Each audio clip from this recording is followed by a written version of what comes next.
Welcome to Parrot's Literary Corner.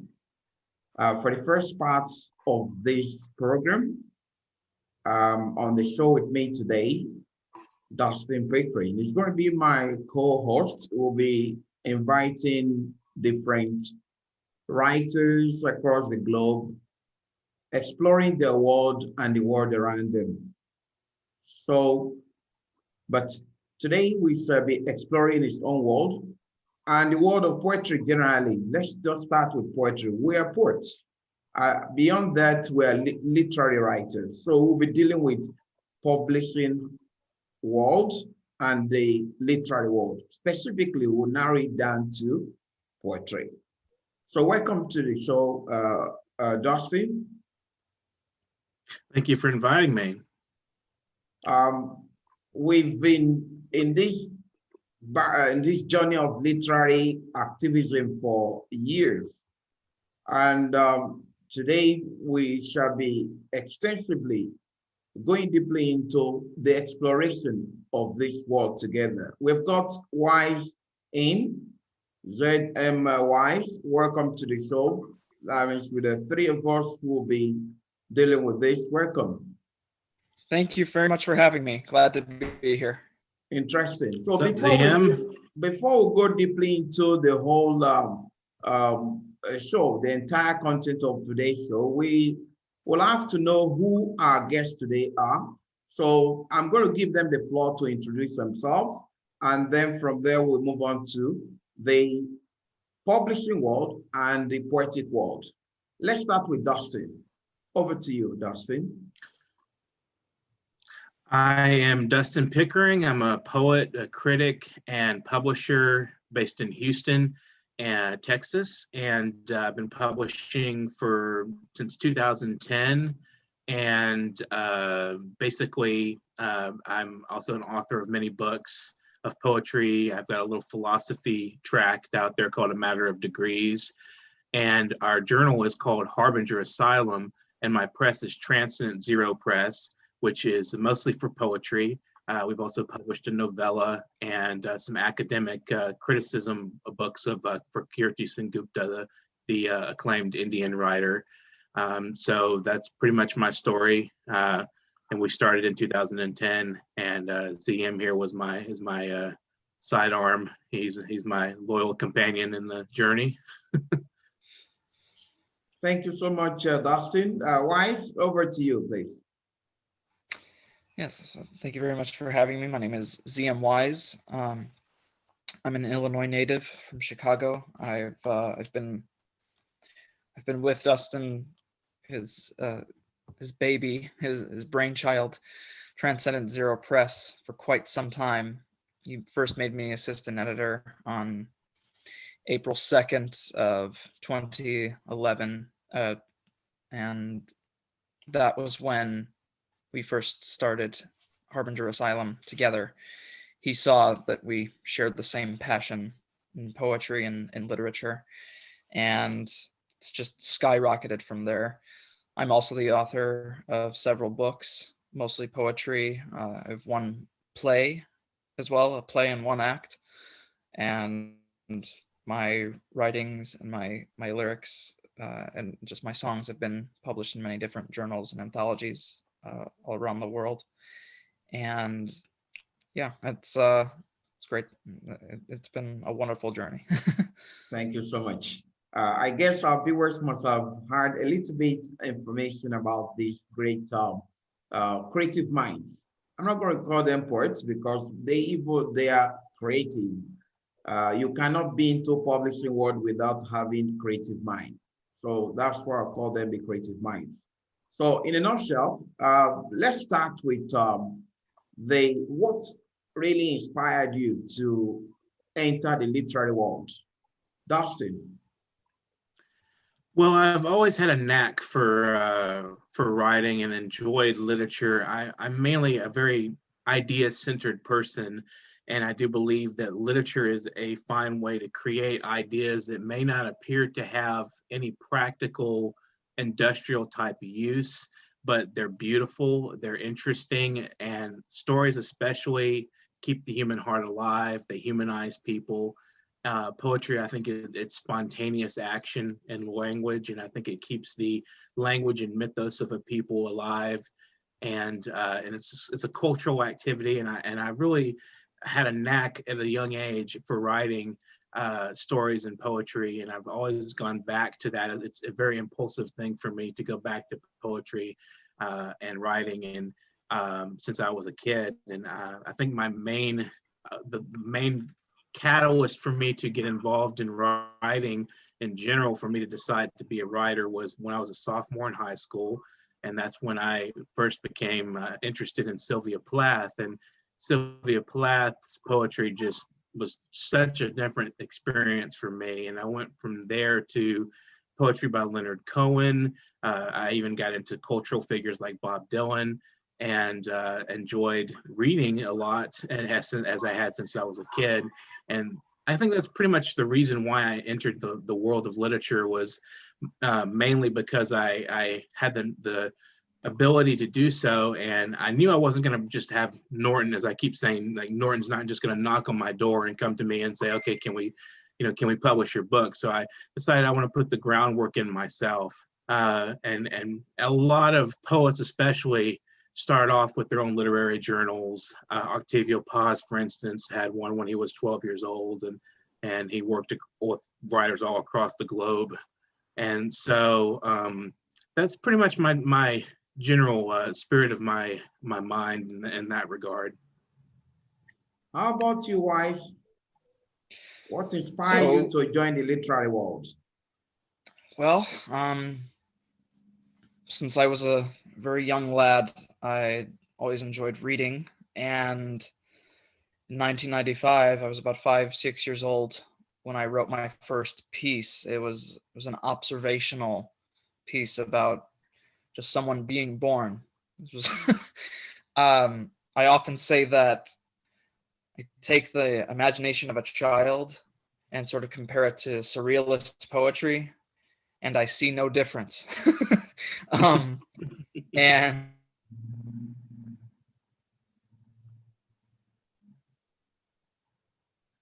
I guess we've lost your voice. I don't know if you can hear us. I think something is wrong with your speaker from there.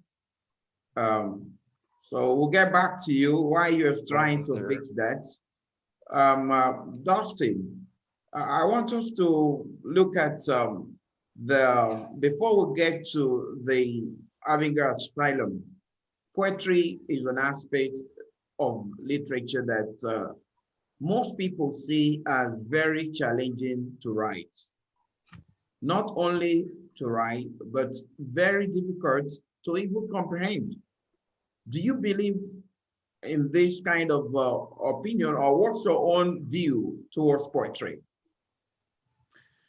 I think poetry is the most challenging of the literary arts, because it kind of has an obscure quality to it sometimes, and sometimes it's not so obscure. Sometimes people write very common man oriented language that is easy to read. It's easy to comprehend. Anybody can read it. And as far as it being challenging to write, for me, it always came naturally. And so I never really felt challenged by it. It was like an impulse. And I believe the writer George Orwell said that writers write because, quote unquote, some demon made them do it. And that's kind of how it feels. Sometimes there's just like this generated energy that just fills you, and it comes straight from your heart. And it just, and for me, that there's that fire that goes within your body that says, you must write. There's always that impulse of, like the prophets had to feel God going through them to communicate with their people. It's like a very both sensual and spiritual thing. And I think that writing is a calling. That may be why it's so difficult for so many people, but I think it's a very necessary activity, culturally speaking, and for the human race, because it's part of what unites people. It's part of what generates values and helps the world move forward in those terms. And I do believe strongly that even though it's not really highly regarded in the popular mindset, that poetry is one of the most important art forms. especially in the literary arts. Thank you.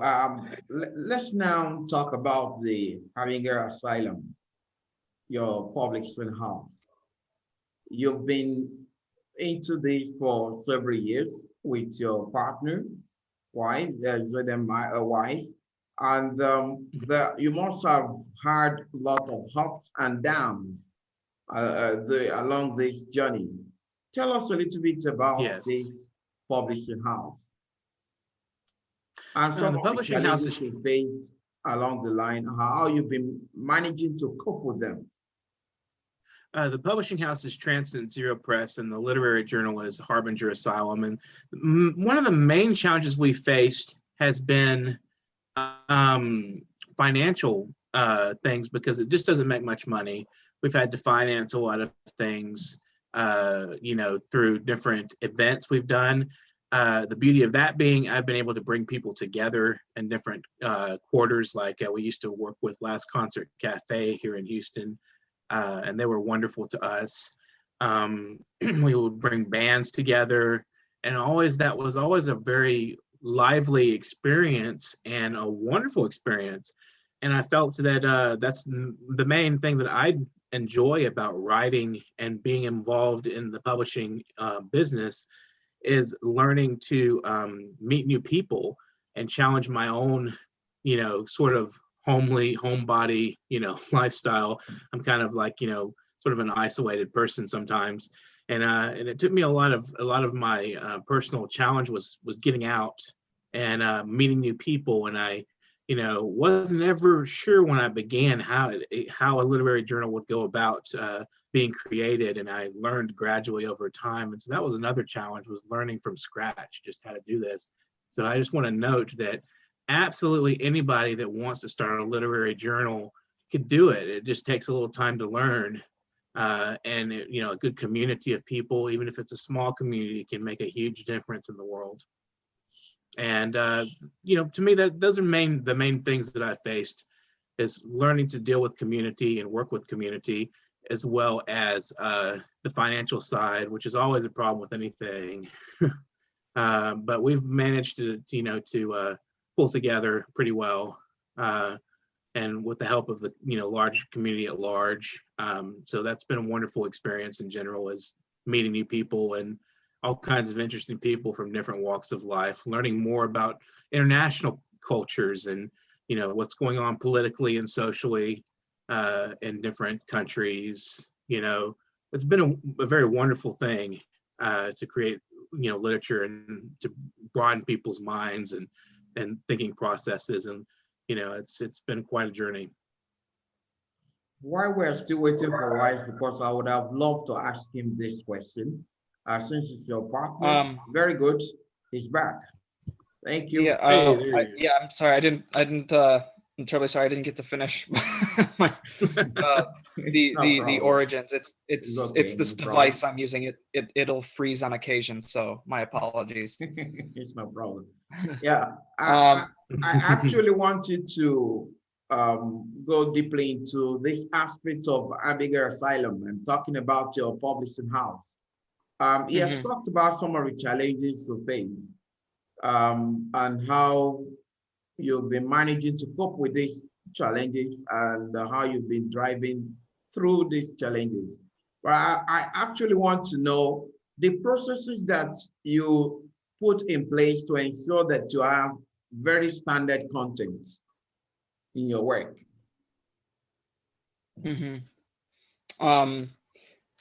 Yeah, so we're not demigods, of course. We're going to seek what we deem high quality work. And it's usually a split decision between Dustin and I, but I trust his judgment. As well.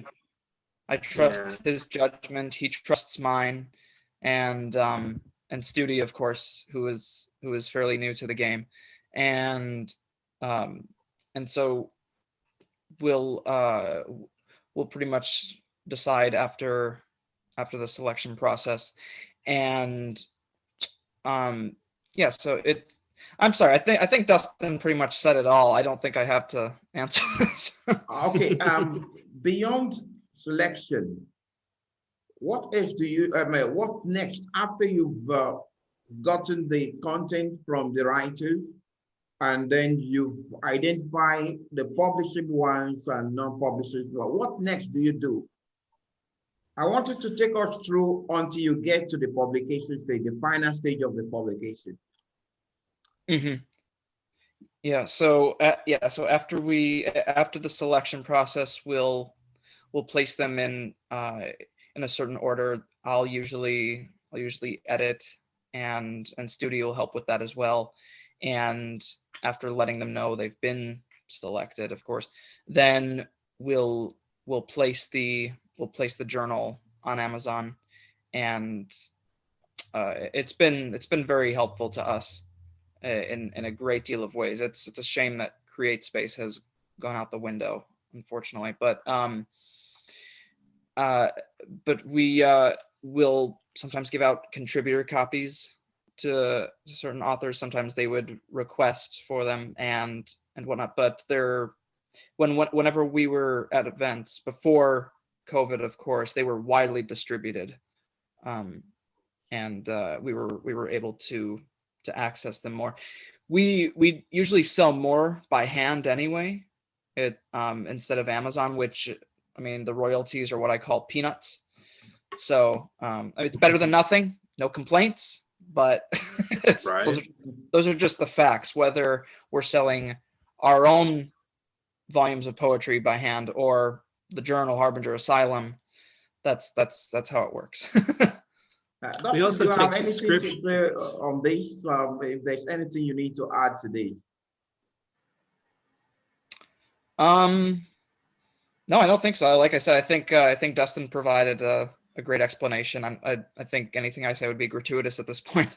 Yeah, I'm We do have addressing a Dustin website. this time, right? Dustin, I want you to tell us exactly what are the areas you find very challenging during the selection or publishing processes. You know, and for every stage, they must have certain challenge that to face.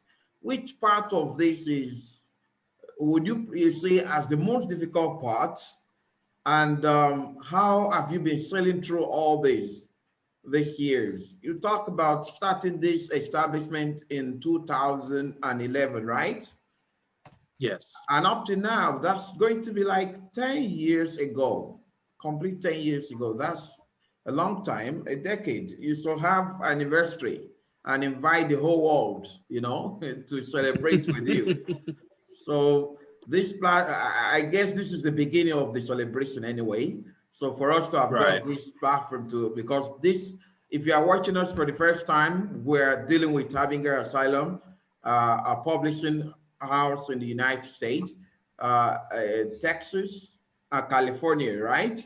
So these are the base of the backbone of the publishing house. So in a nutshell, what I'm now addressing Dustin. What are some of the challenges that you feel are the key parts of the publishing process? Well, I think for me, what I enjoy doing is balancing diverse aesthetics, diverse ideas. And I mean, I hate to say it, I know a lot of people in the literary community are very politically liberal, and I respect that. And I think that also we try to put some conservative voices into the journal on different subjects. And I love doing the balancing act. And I find that, you know, that's a good approach for me. It works for me, for my publishing company, is trying to present a lot of variety in approaches. And sometimes it's hard to find people with differing varieties like that. There seems to be quite a consensus amongst artists that, you know, you're pretty liberal these days, and that's great. We want progressive-minded people out there. We also want stability and you know, foundational people who believe in tradition and respect that. So I like to try to balance the differing perspectives, and I think that the conservative liberal thing also goes into the aesthetics, not just political you know, beliefs, but you know, some people believe more in traditional styles or formal poetry versus the avant-garde or the the new-founded social justice stuff that's out there that's challenging the world at large, which is really a wonderful thing to see. So many differing, it's a great flowering of literature out there, and I believe strongly in diversity of opinion. It's sometimes very hard to balance amongst a general population, a good set of ideas. But other than that, I mean, we get a lot of submissions. We get a lot of people from all over the world on different topics, and we present our guidelines on our webpage, which is transcendentzeropress.org. And there's a submission guidelines there.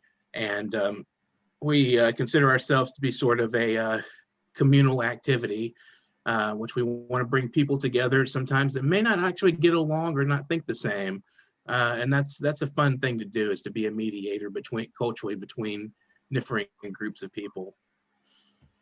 Yeah, Wise. How would you say you usually manage to cope with difficult writers? But there are reasonable writers, and sometimes you have very difficult ones.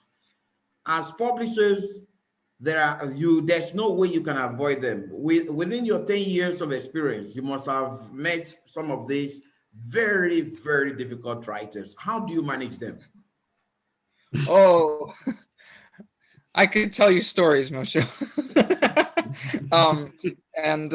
Yeah, sometimes Dustin and I will just reminisce about how we've dealt with them. Politely, usually we try. But politely, no. Here's the thing. We're as professional as possible. Obviously, we're not going to risk losing our volcanic temper over difficult writers and possibly place our reputation in jeopardy. We don't seek to do that whatsoever. We handle them as politely as possible, as professional as possible. If for some reason they start raising a ruckus, then it depends on, it's entirely situational in my opinion. It depends on the issue that they're having. Sometimes a person won't take rejection well. And one of my favorite tips is, as far as receiving a rejection notice from a publisher, do not write back. Just don't. Trust yourself enough to just accept the rejection and move forward. Poets and writers actually suggested that in one of their issues, is just don't write back to someone who's rejecting you. So I think it's a great piece of advice. So but it's been interesting. It keeps the publishing world interesting. I welcome difficult writers. We need those challenges, and we need hilarious stories. So Dustin, I want you to tell us about certain experience you've had that you can never forget regarding a difficult writer. Oh gosh, I don't want to name anybody specifically, but I think one of the most interesting stories was a guy submitted, and then I turned his piece down, or his pieces down, and he wrote back and said, I just went back to your site and looked over your stuff, and your journal isn't my flavor of tap water anyway. And I was just kind of like, I said, okay, well, you don't have to submit it again if you don't want to submit again.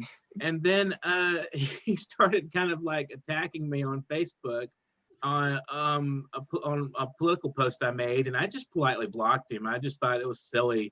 He was being kind of rude about it. He wasn't really being, conversational, and I just felt like, it's not worth my time. Some people are just, strange, I guess. And I did have a writer that submitted a manuscript, and I'll take the blame of this on myself. I was kind of rude to him when I responded. And I told him, he said that he felt his manuscript was very original and had some insights. And I responded, I'm just not seeing the insights here. And it was kind of rude for me to do that. And he got really, really angry at me and just kind of belittled me. And I just politely said, well, how about this? How about you publish it in another company and come back and tell me how great your sales are, and then I'll totally respect you. And he did. He actually sent me a promotional email later on, and I was perfectly happy with it. I was like, great, I'm happy for you. You know, when he got it published, he sent me a promotional email for the book, and I congratulated him. So, you know, I take that kind of I guess doom on myself. So that was a really funny story behind that one. You know, human beings generally do not like rejection, but rejection is Right. part of human life. It's Yes, Mhm. there's no way exactly. you can Absolutely. just avoid that. It should be something you should take as part of the experience of your life. If you are not rejected, you cannot appreciate yourself more. So the more you get rejected, the more you assess yourself. That's what I tell people. That you are rejected today does not mean that you'll be rejected forever. You just need to check yourself. You need to be examined by an external. You can't just say you are self-sufficient and then whatever you do is ultimate and is the best. So that means you are a failure if you start having that kind of thoughts. Right. Some writers are like that, especially egocentric writers. You know, so some of them are pumpers. They believe in themselves. They believe that whatever they do is the best, nothing else. So if you bring anything contrary to their own worldview, instead of them to think deeply and look at your angle of observation, they believe in whatever worldview that they have within themselves. That is like sending yourself to a wrong direction if you have that kind of mindset. So it's not good to have such a thing. So Probably before the fall. beyond this aspect of publishing, now let's look at why you choose to be publishing more poetry than any other aspect of genres of literature. Why? Personally, for me, it's endless. It's limitless. There are just countless possibilities. I suppose technically you could say this about any genre of writing, but to me anyway, it's the most thought-provoking. Of course, if the writer allows that, but I think it resonates with me the most. It's you can concoct so many different possibilities from that single genre of writing. You can something that Dustin and I do on our own is we even turn our pieces of poetry into songs and actually sing and record them. I love how they sort of combine into that other spectrum. But yeah, I think it's mainly that, and at the root of creation, there's nothing like it. There's just nothing like it. That's how I feel. Yeah, Dustin, what's your view about this? What do you have to say? I like poetry because I feel like it's a spontaneous mental combustion. As ZM has said, you know, about creativity and how this is like the illuminating aspect of literature, and how it's you know, the most creative and spontaneous form of literature. And for me, I like spontaneous. I kind of have a spontaneous personality, and you can be any kind of personality, I think, and put your heart into a poem and tell your story, or to, you know, put out in good faith what you believe to be true. And I think that that's a very important thing. And poetry is very, very easy to write in terms of, like, you can just have a notebook and just jot it down, and you know, you've got it down as a snapshot of your mind in that period. And I think that's a wonderful aspect of poetry. With a novel, perhaps not so much. It's not a snapshot of your mind. It's a storytelling, or you know, it's a very long-winded exploration of you know, somebody's life, or you know, a storyline that you want to follow, and it's a little more regimented. And poetry is more like a snapshot of the mind. It's very impressionistic, and you know, you can just unlimited possibilities as to how you can present your mind in those capacities. And it's very mysterious too. It's, you know, there's a cornerstone of literature. I think poetry brings things into being because it's spontaneous. It's completely original and highly beautiful art form. It's a literary labyrinth. Wise, what do you have to say about this? Some people say that lazy writers, lazy publishers prefer to publish poetry because there's nothing much to edit in poetry because it's personal. Most of the poets usually have their own reason for using specific word in their writing, and because of poetic license, it makes it easy for poet to say, "This is my way." So it makes it easier also for publisher to publish without stressing themselves, considering grammar, vocabulary, syntax, pragmatics, stylistics, semiotics, etc. So what do you have to say about this?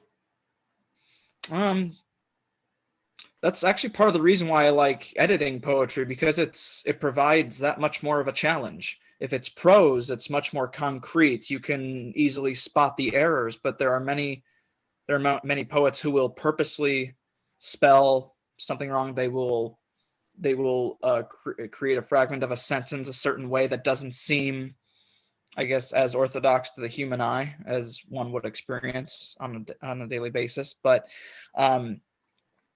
I think, again, I would have to say it's situational, because I think some might genuinely miss the point of what they're attempting to convey, and I think the other half, it's done with intention, and it could add to their version of a concrete message, but it can be subjective, as art in general is.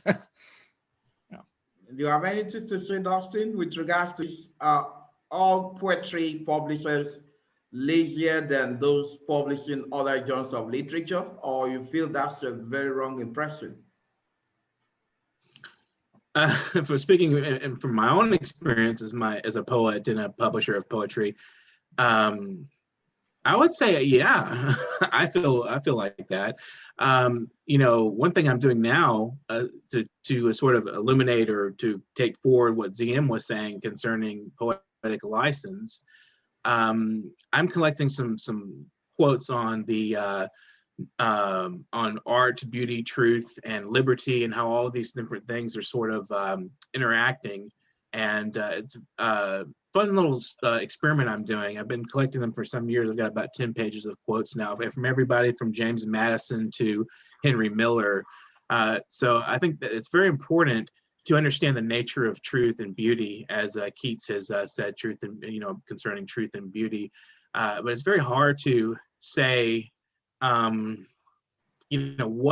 is truth? I mean, what is it? As Pilate said, Pilate, as he announced to the crowd, crucifying Jesus, he said, well, what is truth? Well, what is truth? I mean, what is it? So it's an angle, somebody may see two different, a person may see this, another person may see that, it's the same object in question, but maybe somebody's seeing an aspect that is not there to the other person, and maybe that other person is blindsided.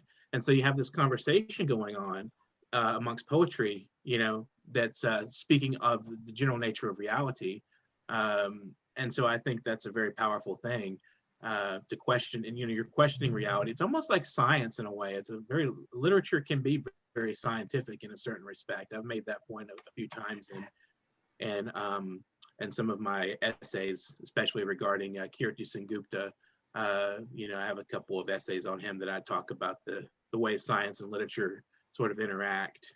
And that's one way, I think, through the challenging of consensus. Great. Wise, I'm about to round up this session, but it will be unfair if we fail to discuss this part, which has to do with the inauguration day. Biden's inauguration day. The poets invited to present on that day. Some people say her presentation ignites the interest of people, not only in the States, but across the globe. What do you have to say about this?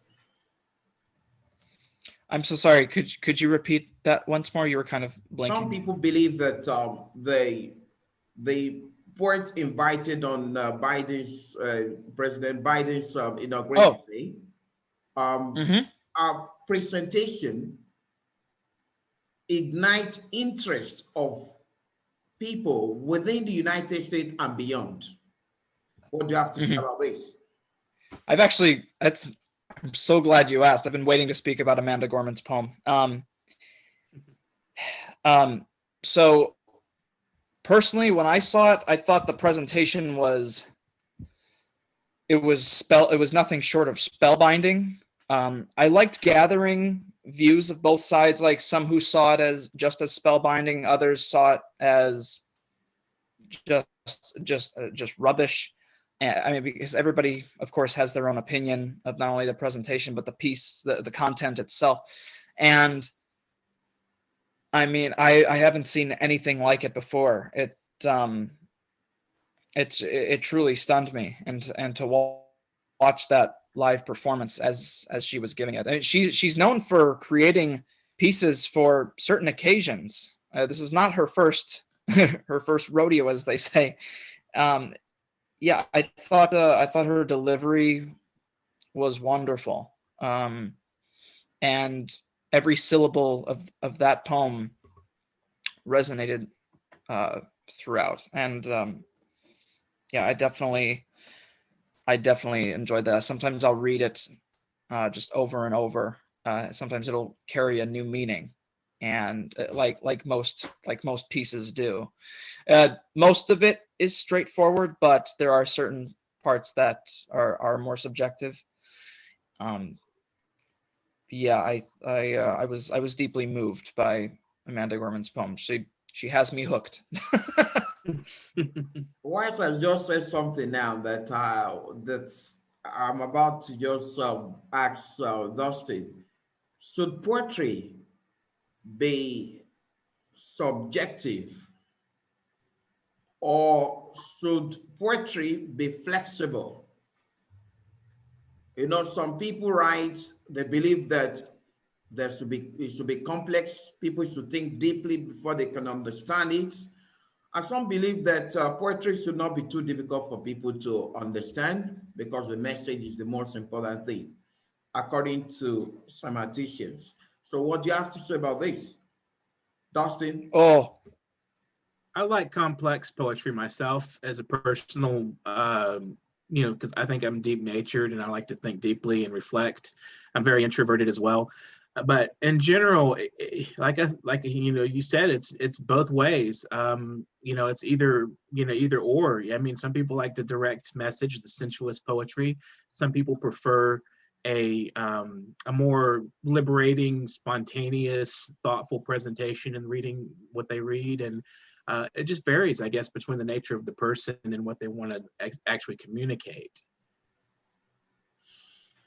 All right, as we are planning to round up this party, I would want you to tell us if any of our writers across the globe will want to contact you.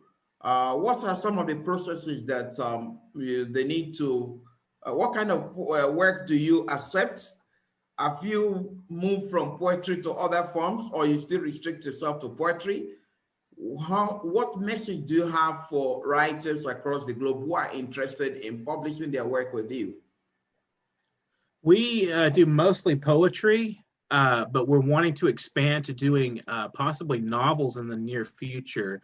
We want to do ebooks, novels that are formatted from ebooks. And this is something I announced recently concerning the sort of rebranding of TZ Press. We're known for poetry, but we do want to expand into other branches of literature. Anybody can contact us at editor@transcendentzeropress.org if they want to submit poetry or just any general inquiries concerning, what we're about or anything of that nature. I think we have tried as much as we can to explore the world of the Harbinger Asylum and poetry generally. Thank you so much, Wise. Thank you, Dustin. If you have Thank any you. message for thank our you. viewers, please send your message, your final message to our viewers. Wise and Dustin. Dustin, you want Keep it alive. And I'll let ZM do his trademark. to? You know what I mean? Yeah, I know what he means. I know exactly what he means. No, just keep at it. Whatever your source of creation may be, let nothing stop you. Let no words of rejection cease your gift. It's like no other. And of course, poetry lives. Long live the arts. Poetry lives. Thank you so Rock on. much. We, viewers at home, this is Parrot Literary Corner. In partnership with Abinger Asylum, we should be doing a lot of work. From now onward, we'll be inviting writers across the globe, and you'll be seeing these faces again and again as we celebrate the literary minds from different parts of the world. Thank you, Abinger Asylum founders and publishers. Thank you.